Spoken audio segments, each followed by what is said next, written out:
Hey, good morning to everybody. Happy Thursday. It's Daryl here. Happy St. Patrick's Day. It's bright and freaking early, 4 a.m. here in Connecticut on the East Coast. Okay, first thing I want to do, I've taken some considerable time trying to come up with an apt analogy. And let me know after if you think this is an apt analogy.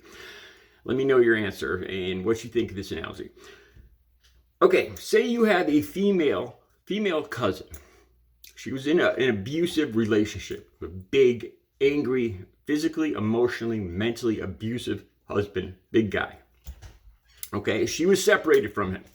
She's separated from him. Tomorrow, she's going for a divorce. Make it final. She can move on with her life. All right. You're over at her place. She's got a new home.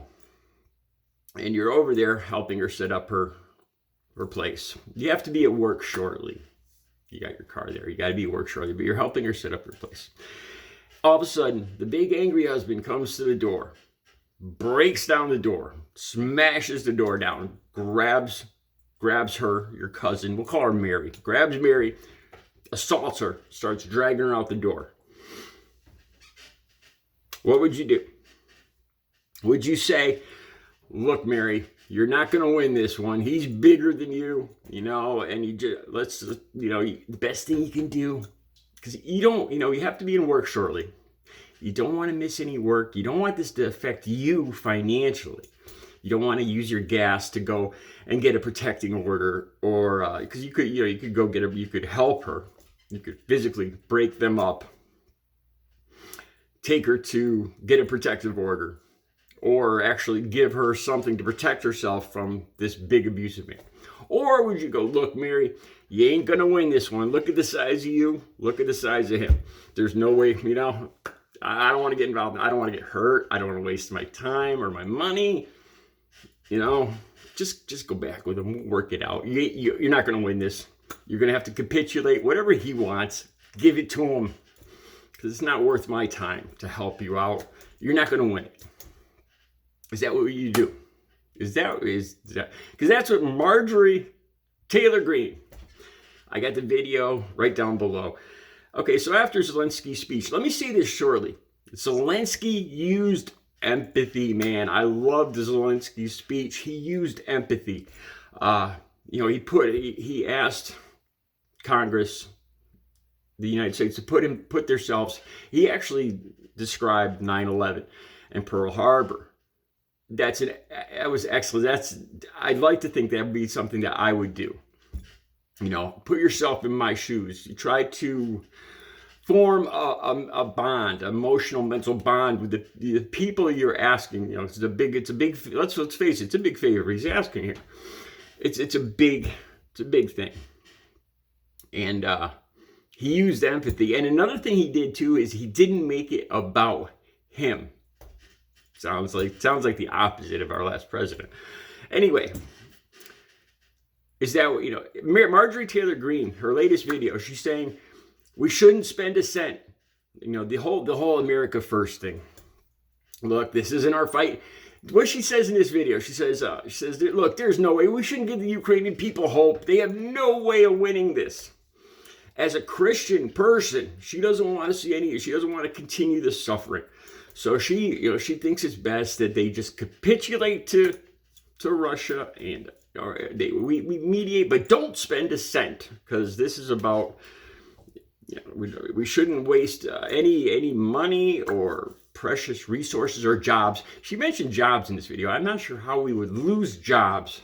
Usually, like in World War II, war is a bad thing. War is the worst thing that mankind has, but it's always seemed, I'm not big on politics or war or anything, but it seems like it's been a boon to the economy before, like in World War II. I'm not sure how we would lose jobs, like Marjorie Taylor Greene is saying in this video. But in this video, she's saying, they don't stand a chance. We shouldn't give them any money. We shouldn't waste any of our precious resources or money. And, maybe we could, being Christians, we could broker some kind of peace thing. When she comes out and says that they don't have a chance in hell, there's no way you can broker any kind of good deal for the Ukraine. When you're telling the Ukraine people that you don't have a chance. And then you want to broker for them, broker between Russia. you know, that's just like, you know, look, Russia won, and give them whatever they want. That's not the way, you know, that's not the way you do broker any kind of deal. This is exactly what I believe we would be seeing from Donald Trump right now. Donald Trump is a bully. The people he bullies, he divides people into two groups: people that he has influence over, and people he cannot influence. People that are strong or stronger than him. He divides the people into these two basic groups, like a bully. A bully comes back to somebody stands up to him. He backs down. He's buds with the bully, you know, because he sees something similar in him. That's what he sees with Putin. Like with Putin putting people in jail for 15 years for saying anything, for mentioning the word war. I could see Donald Trump doing this. If anybody mentions Russia, you go to jail for 15 years. It's unbelievable. You know, and I just talked about in another video, I talked about how Republicans were all ready and raring to go. 75% of them said they'd fight for America and all this other stuff. And Democrats said only 40% of Democrats, you know. But, you know, Republicans usually being the war hawks. This whole America first, I don't agree with this America first thing. This is all about money.